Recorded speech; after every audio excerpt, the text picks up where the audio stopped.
Perlu adanya pemahaman yang sama mengenai apa itu keterampilan dalam bekerja. Mengapa? Karena terdapat perbedaan besar di dalam pasar kerja, baik saat mencari pekerjaan maupun merekrut karyawan. Namun, sayangnya, keterampilan seringkali disalahartikan sebagai kemampuan, pengetahuan, dan bahkan sebagai sebuah alat atau teknologi. Agar dapat memahami apa itu keterampilan, mari kita lihat satu keterampilan sebagai contoh. Kita pilih fotografi. Fotografi merupakan suatu keterampilan yang banyak di antara kita kira bahwa kita sudah menguasainya, seperti saat melihat album foto, atau ketika kita sudah menyimpan preset kita sendiri di aplikasi foto favorit. Tahukah Anda cara menekan tombol foto pada kamera Anda? Bagus. Namun, itu adalah sebuah kemampuan, bukan keterampilan. Kemampuan adalah kapasitas yang diperlukan untuk melakukan suatu tugas. Tahukah Anda cara menyesuaikan pencahayaan pada foto pemandangan? Atau pola mana yang menghasilkan efek moire pada pakaian seorang model yang nampak elok dipandang? Dan sebelum menekan tombol foto, Anda tahu bahwa seluruh pengaturan pada kamera sudah siap sehingga Anda tidak perlu melakukan editing lagi di program Adobe Photoshop. Hal ini juga bukanlah suatu keterampilan, melainkan sebuah pengetahuan. Pengetahuan berarti mengenal informasi.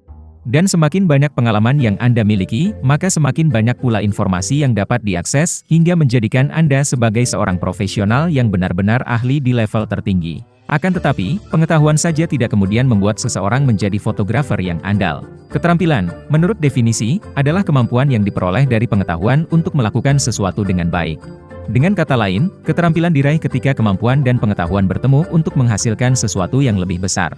Jadi, jika Anda mengatur pencahayaan di lokasi pemotretan dengan tepat sehingga sang model dapat tampil maksimal, maka Anda bisa memotretnya. Nah, itu yang disebut keterampilan.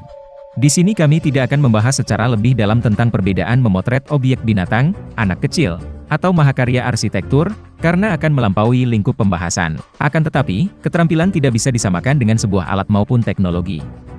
Di dalam resume, para pencari kerja seringkali mencantumkan berbagai jenis perangkat lunak sebagai sebuah keterampilan. Pemberi kerja dan perekrut melakukan hal yang sama dalam daftar pekerjaan mereka, yang menjadi kesalahan pada umumnya. Tetapi, jika Anda seorang fotografer, maka Anda tidak perlu mencantumkan Z9 firmware atau NX Studio di bagian keterampilan pada resume Anda.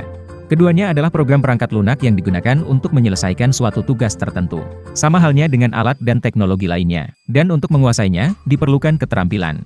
Memahami semua hal ini mungkin tampak tidak penting. Padahal, itu sangat krusial. Apabila pemberi kerja mengkomunikasikan kebutuhan keterampilan mereka dengan jelas, hal ini memungkinkan para pencari kerja dan profesional karir mendapatkan informasi yang mereka butuhkan untuk mengambil keputusan yang tepat mengenai pendidikan, pelatihan, dan peluang kerja. Singkatnya, siapapun dapat mengejar karir yang menjanjikan di bidang yang mereka minati dengan mengetahui keterampilan apa saja yang dibutuhkan. Maka, inilah saatnya untuk mengajak semua pihak untuk membahas hal serupa terkait keterampilan. Mengapa? Karena memang bermanfaat bagi kita semua. Selain itu, setelah mengetahui keterampilan apa saja yang dimaksud, mari kita uji coba dataset ternama dan penyedia data yang mengaku sebagai pakar dalam data pekerjaan, lalu perhatikan hasilnya sebelum memutuskan. Pilihan yang tepat adalah kunci kesuksesan. Saatnya berhenti menebak. Ketahuilah, melalui grafik pengetahuan semantik terlengkap dan satu-satunya di dunia untuk data pekerjaan, termasuk lebih dari 1 juta konsep keterampilan. Luangkan waktu Anda untuk mengetahui lebih lanjut. Hubungi kami segera.